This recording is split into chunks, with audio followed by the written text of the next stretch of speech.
Introductory word sa atong igsoon. Nagpakita siya sa duha ka butang, which is mao ang trigo ug katong tahupon.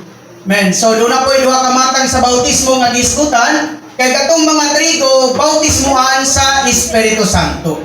Apan katong mga tahupon bautismuhan sa linaw nga kalayo. Nya gipakita po niya nga doon na po duha ka matang sa tahupon. Mao tong gitawag ang una nga unrepentant Jews, dayon ang ikaduha, nominal Christian. Dayon ang ikaduha sa iyang introductory word, nagpakita nga aron nga motubo o unhindered ang pagtubo sa Diyos nung kinabuhi nga nasa atong sulod, kinahanglan nga muagi ta og pagbuak diha o pagbatok sa cross mga igsoon. Kaya gi-refer ta niya sa book nga the breaking of the outer man and the release of the spirit. So dunay upat ka mga butang aron nga mabuak ang ato ang outer man ug ma-release ang espiritu. Una, we have to deny ourselves daily. Ikaduha, accept the sovereign arrangement. Dahil ikatulo, do not insist on the cross ba to? On the cross. Men. Lastly, allow the Spirit to apply Christ's death. So pagpakita nga nining mga butanga, makatabang ni nga aron ang kinabuhi sa Dios nganhi nato unhindered siya sa iyang pagtubo. Dili maulangan. Unya dunay lima ka mga butang nga gi-mention natong igsoon nga although kini nga mensahe gi-mention daghang mga negatibo nga mga butang, pero si Binorochi nagingon na kini makatabang kayo alang nato mga igsoon. Dunay mga obstacles, impediments, mga blockages, hindrances, and frustrations mga igsoon. So ang una, nagpakita nga kita nata sa symbols mga igsoon. Kung wato ta dito sa conclusion of the New Testament, from message 99 to 188, 89 na ka mga messages concerning the believers. Dahil dunay walo ka mga butang ang gisgutan diha, believers in their status, believers in their designations, believers in their symbols, believers in their life, believers in their nature, believers in their past, believers in their present, and believers in their future. So pagpakita ni nga ang symbols usab, dunay dimension din mga igsoon nga 40 ni kabuok nga symbol natong mga magtotoo mga igsoon. So nagunang lima, una, kita mga trigo sa kinabuhi. Galing i-mention din nga aron ang Diyos nung kinabuhi mo tubo nga ni nato, pahimusla nato ang Diyos mismo, mga igsoon sa iyang kaugalingon. Dayon mawala unta tanan nga mga kaulangan, pinaagi sa atong pagsinati sa breaking of the cross mga igsoon.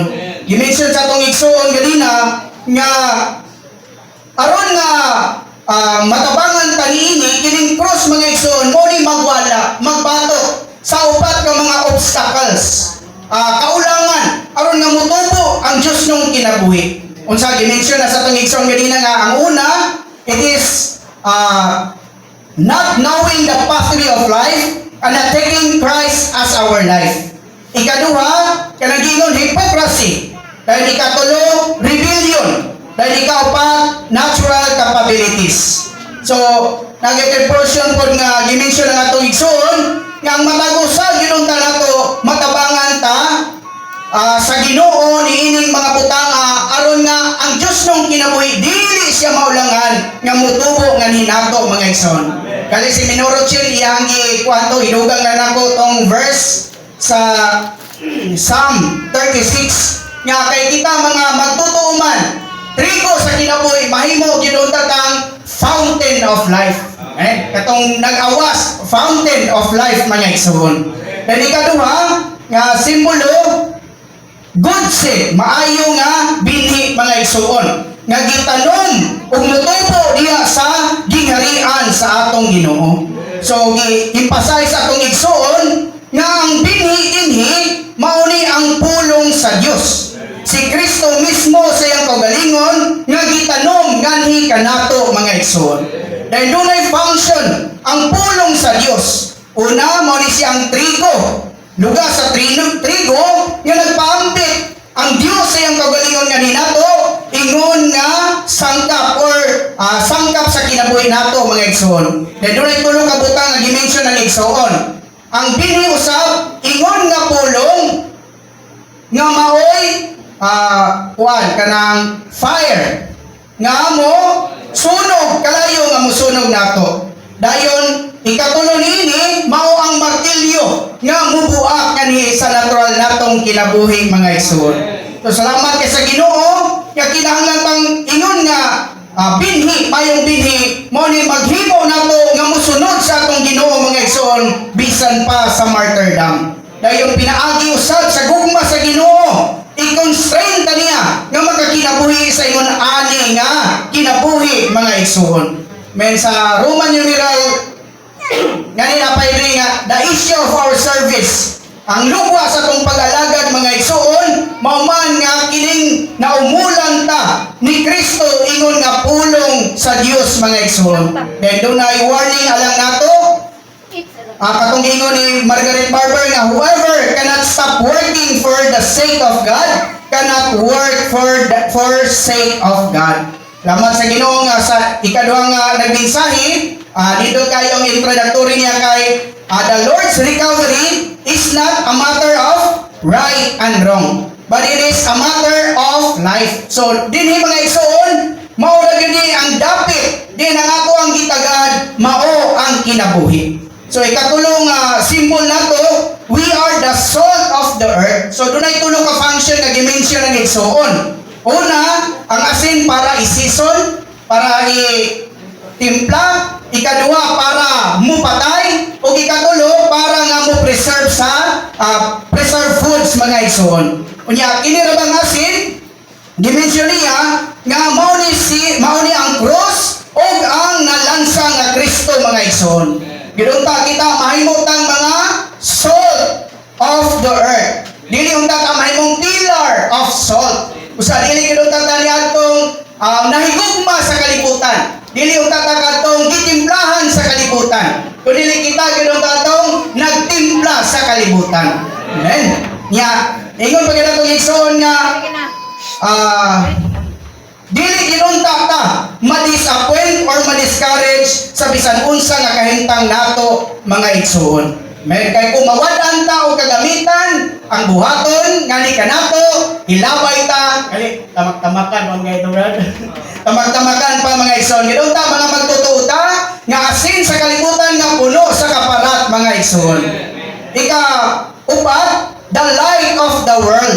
Mahimo gidon ta kang kahayag niining kalibutan nga magdanag mga igsoon. Galingon atong igsoon nga sa atong pag-alagad, it is not matter of how much we work for the Lord, but for how much we eat of the Lord. So gikinahanglan gyud ta ang mupahimulos sa Ginoo mga igsoon. Kay kini nga kahayag mao ni mga igsoon ang presensya sa Dios. Kita gyud tong mga magtutuo nga kanunay naa sa presensya sa ato ang Dios.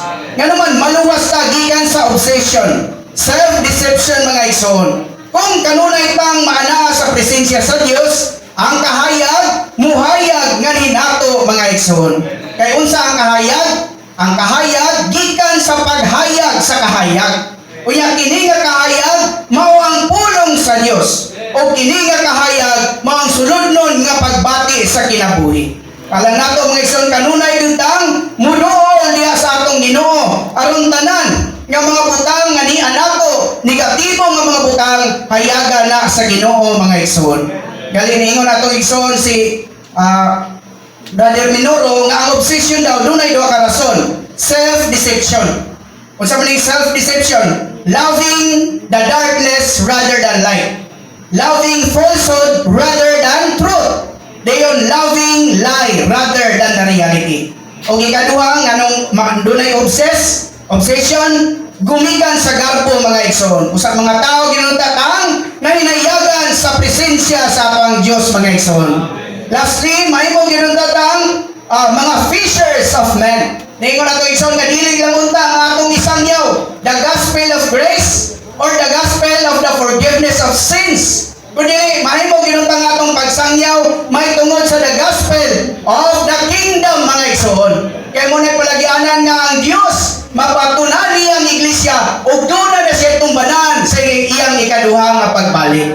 Salamat kay sa Ginoo nga dato siya namulong ani nato ug salamat usab nga dunay mga symbols nga gipatungog niya natong mga balaan nga naa sa Biblia.